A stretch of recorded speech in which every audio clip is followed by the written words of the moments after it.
L-azzieħ ta' turisti li ġew minn barra minn pajjiżna u ta' turisti domestiċi li żaru r-reġjun ta' Malta laħaq iż-2 miljuni 942 minn 136.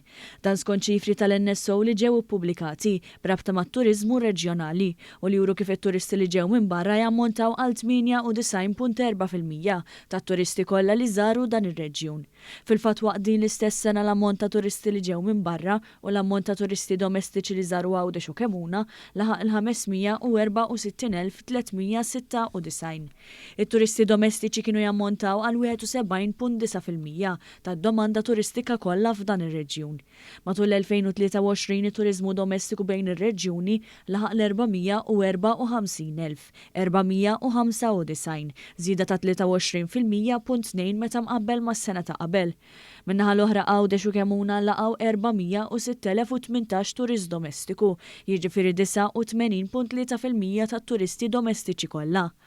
48,478 vjaġġ domestiku li jifdal kienu magħmulin mir-residenti ta' Għawdex u Kemuna li żaru ir-reġjun ta' Malta.